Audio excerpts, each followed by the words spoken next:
Hey guys, welcome back. I saw so many artists trying out Bob Rowe's art tutorial. So in this video I'm going to trying out Bob Rowe's tutorial on iArtBook, or in simple words, digital art.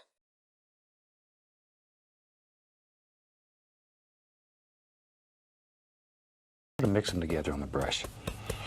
And let's go up here and just using our little crisscross strokes, let's just drop in a happy little sky. Just start at the top and work all the way across, just making little X's, and then begin working downward. And your color is mixing. Like and subscribe for part 2 trying out Bob Rowe's tutorial with everything you guys want. Comment. Your sky will get lighter and lighter toward the horizon. And that's one of those little tricks that help create the illusion of depth. And let's have a little touch of water in this painting today. So, now once again, we want it to be lighter toward the horizon. So start at the bottom and work upward. And your darker color then will be down here on the base. See there? And then just work upward. And automatically, once again, it'll get lighter in value as it works upward toward the horizon. Okay, and then we'll need some water on the other side. Don't want it left out. I don't know exactly where land's going to be and water's going to be.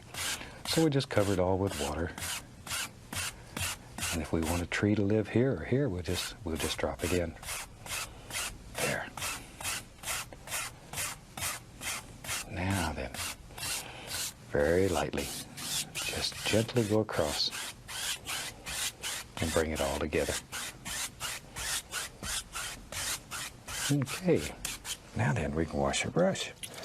And we wash our brushes with good old odorless thinner. I never use turpentine when I'm washing brushes. It leaves a residue in your brushes, which is very difficult to get out. Plus it smells bad. Oh, it smells titanium white. We'll just use the old 2-inch brush. What the heck? Let's build just a happy little cloud. And one of the easiest ways to make little clouds is just take the corner of the brush and just tap the canvas with it. Just tap the canvas. We just want a little floater that lives up there in the sky. Just has a good time. Just tap. And you can make him as thick or as thin as you want him. Whatever. We'll give him a little friend. See there? All you have to do though is just tap. Now if you want your clouds to look more distinct and brighter, make your sky a little darker. And when you're using only white paint, then that son of a gun will jump out at you. If you have a sky that's not very dark and you put white paint against it, then you don't have much contrast, so it won't look too bright. There. Now I'm just going to stir these up a little. Just mix them a little bit. Give them a little. This is to me is the way I fluff the cloud up. Just sort of fluff it up. Let a little wind run through it. There.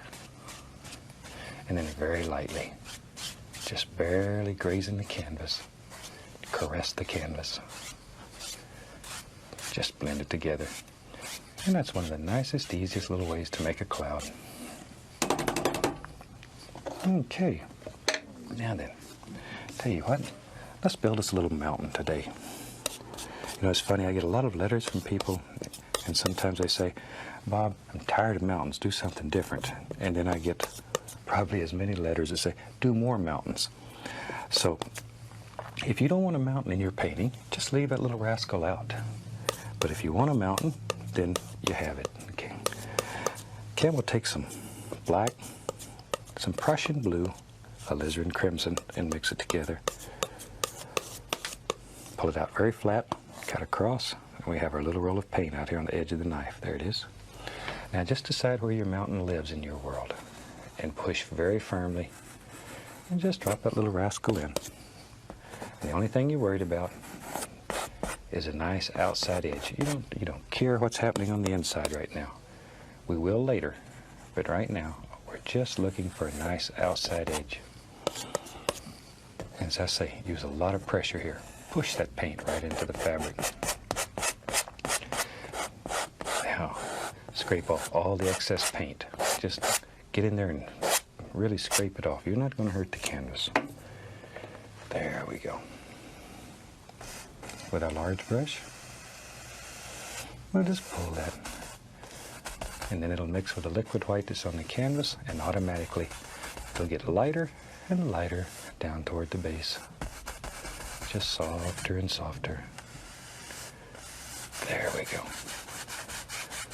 And that son of a gun should look like it's just sort of floating right up here in the sky. And that gives you a nice base now to begin a roll of paint, like so. Now then, no pressure. No pressure. There. See there? Just touch and just let it flow. How I'm supposed to do that? Me trying to find a brush with same effect. Such a pain. I lost the screen recording, so please enjoy a little time lapse. And I'm just pushing and making the bristles bend upward. Just la la la la la la la do do do do do. Just be happy, enjoy, have fun. There. Now I want some reflections under this, so I just grab the bottom of it and pull it straight down. See there? And we got a little tree. Maybe he's got a friend here. It's a little bigger. There. Tree needs a friend too. There he is.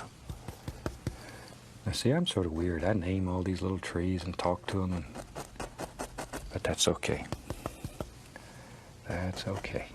Artists are supposed to be a little different. There. So we can get away with things like that. Maybe out here there's a little baby tree. Maybe they ran him off, made him go live out here by himself. All kinds of things. I'll get another fan brush. I have several of them going, so I don't have to continually clean them. We'll take a little of that same color we made the tree out of and go into some cad yellow. And that'll turn a beautiful green color because there's blue in there. There. Okay, let's go up here. Now then, I just want to put the indication here and there of some little all the way through the tree.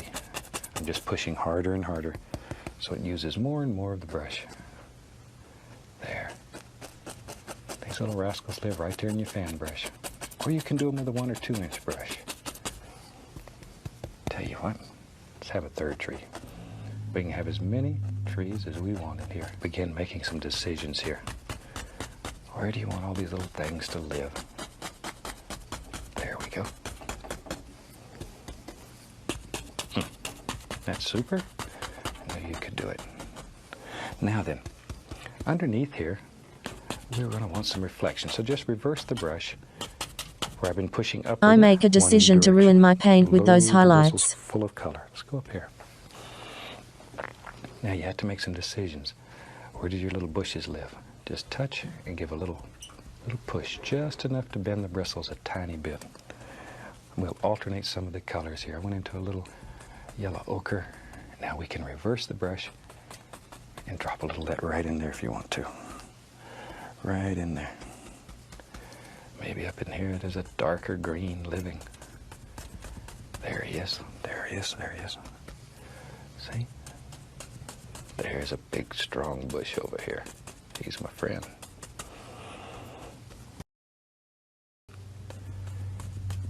Okay, and another one. But notice how these are going in layers. Those layers, little Indian yellow too, are what create the illusion of depth in your bushes. Don't want them to fall over here in the water and make a big splash. There we go. Now we take the same old brown, add a little white to it. And then come back. Just add the indication of a few highlights here.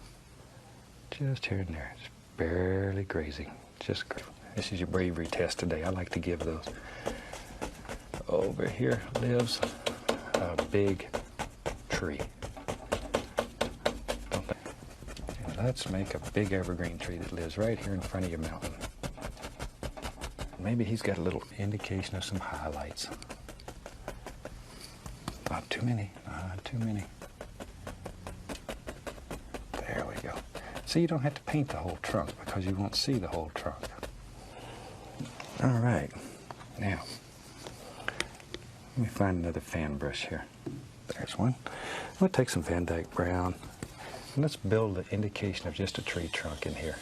Zoom. Like so. We can just make out a tree trunk or two in there. And we'll go into my liquid white and into some yellow and some sap green. Pull that brush through, load a lot of color. A lot of color. Get a little more green on it. There we go. A lot of paint. Now then, let's go up here, barely touching. Begin laying in this large tree. Don't let the brush slide. Just push, let the bristles bend a little, and just begin forming your individual shapes here. Don't just hit these at random. Think about all those little happy limbs that live in here. There we go. See, all these things are there. All you have to do is just push them out of your brush. Super. Okay, maybe over here, add a little yellow ochre. Maybe there's a bush that lives right here. Just sort of pick them out. Now, there. Okay. Pick up a little more green, a little more green, and right here, this one's more in shadow, so it's darker. There we go. See, he just hides right in there. See, layer after layer. There. A little more color on the brush, and reload the brush as necessary. As you use up the paint in it, adds.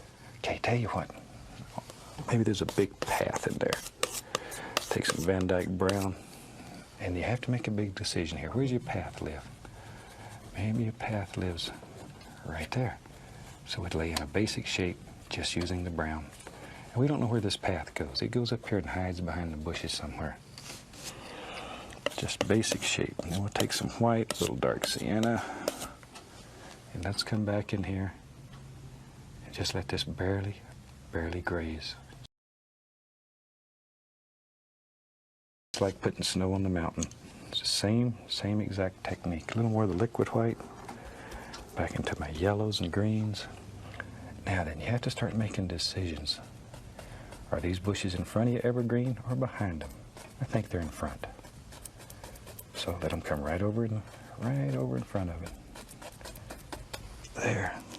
Vary your colors and drop them in. Every once in a while, drop in a little yellow ochre and Indian yellow, a little bright red. There's a sparkler right there. Beautiful little bush. Another little green one, and as many as you want, but work in layers. Remember that these bushes are individual.